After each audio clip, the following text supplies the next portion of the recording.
بسم اللہ الرحمن الرحیم۔ چند مسائل ہے اپنے بھانجے کی بیٹی سے شادی کرنے کے حوالے سے۔ ایک مسئلہ ہے تو اپنے بھانجے کی بیٹی اس سے شادی کرنا درست نہیں ہے، کیونکہ یہ اس کی اولاد ہی میں سمجھی جاتی ہے اور وہ اسفل ہی میں سے جو ہے وہ آئے گی، تو اس سے جو ہے نکاح درست نہیں ہے۔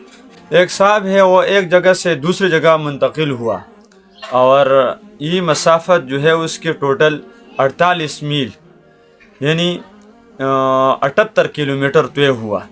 تو اگر وہاں پر وہ 15 دن سے کم دن گزارے گا تو پھر اس کے لیے قصر ہے، یعنی نمازیں جو ہے اس کے لیے اگر 4 رکعت والی نماز ہے تو 2 رکعت ہو جائے گی۔ اسی طرح وتر جو ہے اپنی جگہ پر پڑے گا اور سنت وغیرہ جو ہے اس سے اس وقت اس پر لازم نہیں ہوگی۔ تو یہ جو ہے مسافت کے حوالے سے مسئلہ تھا۔ ایک مسئلہ ہے مسجد کی اشیاء کو اپنے استعمال میں لانا۔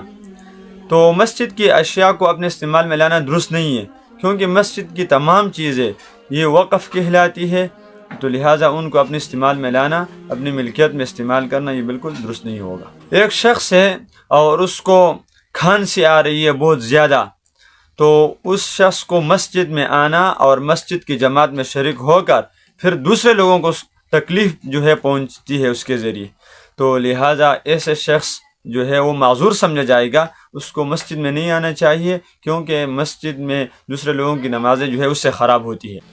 شراکت کا کاروبار ہے تو اس میں ایک خاص حصہ مختص کرنا، مثلاً تہائی حصہ مختص کرنا، چوتھائی حصہ مختص کرنا، یا جو ہے نصف مختص کرنا، تو یہ بالکل درست ہے۔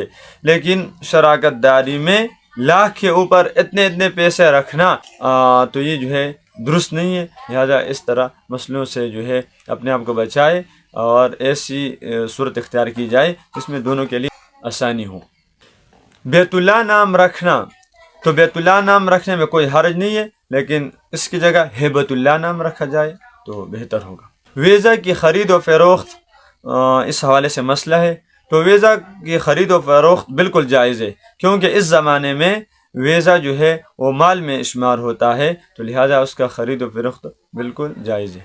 ایک خاتون ہے، وہ کسی مدرسے میں پڑھ رہی ہے، لیکن اس دوران اس کا شوہر فوت ہو گیا، تو اب اس عدت کے ایام میں وہ مدرسے میں جا سکتی ہے یا نہیں؟ تو بالکل سبق کے ایام میں، اسباق کے ایام میں وہاں پر وہ جا سکتی ہے، اور اس سے زیادہ وقت جو ہے اس کو باہر نہیں گزارنا چاہیے، تو جو اسباق کے ایام ہیں ان میں وہ جا سکتی ہے۔